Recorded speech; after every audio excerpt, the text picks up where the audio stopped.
ईमानदार माजी। Doctor Chauhan OPD के काम में व्यस्त थे। वो हर दिन 100 से भी ज्यादा बीमार बच्चों से मिलते थे। वो इस काम को किसी मशीन की तरह हर दिन किया करते थे। उनके सहायक ने उनके चेंबर में आकर उन्हें बताया, 2 औरतें एक बच्चे को लेकर आई हैं। बच्चा सांस भी बड़ी मुश्किल से ले पा रहा है। आप कहें तो उन्हें अंदर भेजो। डॉक्टर ने हाँ में सिर हिलाया। एक बूढ़ी औरत और एक जवान औरत डॉक्टर के चेंबर में आई। बूढ़ी औरत ने अपने हाथों में एक 1.5 साल का बच्चा पकड़ रखा था। दोनों के मटमैले कपड़े और शारीरिक हालात देखकर डॉक्टर ने उनकी आर्थिक परिस्थिति को समझ लिया। डॉक्टर ने इशारे से दोनों को अपने टेबल के पास वाली कुर्सियों पर बैठने को कहा। डॉक्टर ने पूछा, बताइए माँ जी, क्या हुआ है बच्चे को? माँ जी बोली, 3 दिनों से मेरे बच्चे को जुकाम हो रखा है और आज तो बड़ी मुश्किल से सांसें ले पा रहा है। साहब देखिए, बड़ी तकलीफ में है मेरा लाल। डॉक्टर ने बच्चे पर ढके मैले कपड़े के टुकड़े को हटाकर देखा तो एक कुपोषण के कारण बहुत ही कमजोर छोटा बच्चा डॉक्टर को दिखा। बच्चे की आधी आंखें खुली थी, हाथ और पैर के नाखून भी सफेद पड़ चुके थे। फेफड़ों में पानी भरने की वजह से सांस लेने में तकलीफ हो रही थी। ये सभी लक्षण निमोनिया के थे। डॉक्टर ने माँ जी से कहा, देखिए माँ जी, बच्चे की हालत बहुत गंभीर है। उसे तुरंत शहर के बड़े सरकारी अस्पताल में दाखिल करवाना पड़ेगा। हो सकता है वहां पर उसे श्वास की मशीन की जरूरत पड़े। वो मेरे पास नहीं है, लेकिन उस अस्पताल में है। आप इसे तुरंत वहां ले जाइए। माँ जी ने थोड़ा हिचकिचाते हुए कहा, हमें तो लगा था हम दवाई लेंगे और घर वापस लौट जाएंगे, इसलिए हम घर से सिर्फ 300 रुपए लेकर चले थे, जिसमें से 80 रुपए तो भाड़ा में ही खर्च हो गए।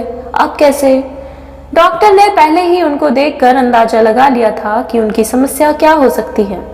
आप चिंता मत कीजिए माँ जी, जहाँ मैं आपको भेज रहा हूँ वो सरकारी दवाखाना है और वहाँ पर गरीब लोगों का अच्छे से इलाज किया जाता है। आप ज्यादा मत सोचिए और ये लीजिए, आप तुरंत जितनी जल्दी हो सके उस सरकारी अस्पताल लेकर पहुंचिए। डॉक्टर ने अपने जेब से 500 रुपए निकाल कर माँ जी की तरफ बढ़ाते हुए कहा।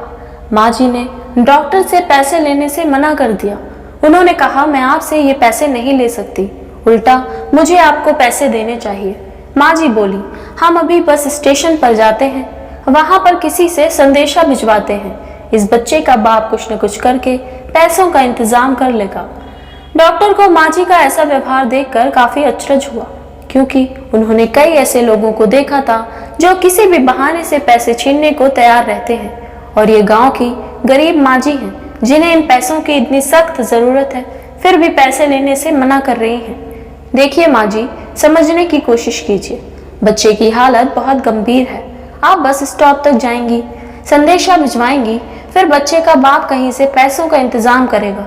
इन सब में काफी देर हो जाएगी और आपका बच्चा इस स्थिति में नहीं है कि ज्यादा देर बर्दाश्त कर सके।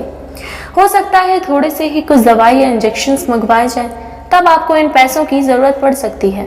अब ज्यादा सोचने में समय ना गवाइए। पैसों की और जरूरत पड़े तो हिचकिचाइएगा नहीं, मेरे पास आ जाइएगा। डॉक्टर ने कहा। दोनों ही औरतें पैसा लेना नहीं चाहती थी, लेकिन उनकी मजबूरी थी या फिर बच्चे की बिगड़ती हालत। उन्होंने बेमन से पैसे ले लिए और अस्पताल की तरफ रवाना हो गए। डॉक्टर चौहान फिर से अपनी उसी मशीनी दिनचर्या में लग गए।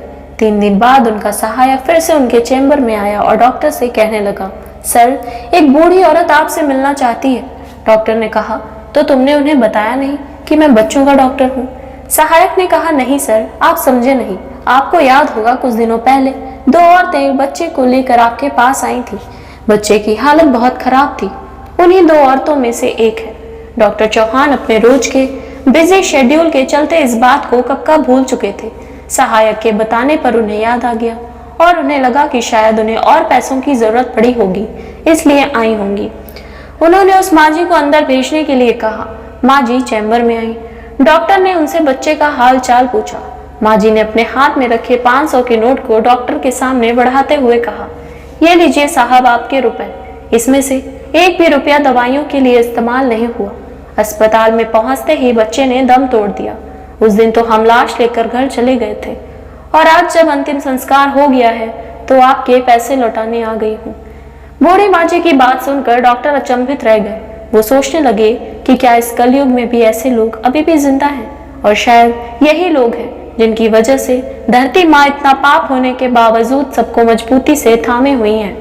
डॉक्टर ने माँ जी से कहा, माँ जी, आपको ये थोड़े से पैसे लौटाने के लिए धक्का खाते हुए इतना दूर आने की आवश्यकता नहीं थी, और मैं कहाँ देख रहा था कि आपने पैसे दवाइयों में खर्च किए या नहीं। माँ जी बोली, आप नहीं देख रहे थे, लेकिन मेरा भगवान तो देख रहा था। माँ जी ने अपना पक्ष रखते हुए कहा और पैसे डॉक्टर के टेबल पर रखकर चली गई। झुकी हुई पीठ के साथ चलती बूढ़ी माँ जी को देखकर डॉक्टर के दिल में फिर से ख्याल आया, पढ़े लिखे भ्रष्टाचारी लोग जो ईमानदारी की बातें करते हैं, उनका बोझा गांव देहात के इन अनपढ़ लेकिन सच्चे ईमानदार लोग उठाते हैं, इसलिए वो झुक गए हैं। आशा करती हूँ आपको हमारी ये कहानी पसंद आई होगी। अगर हमारी कहानी पसंद आई हो तो हमारे चैनल को सब्सक्राइब करें।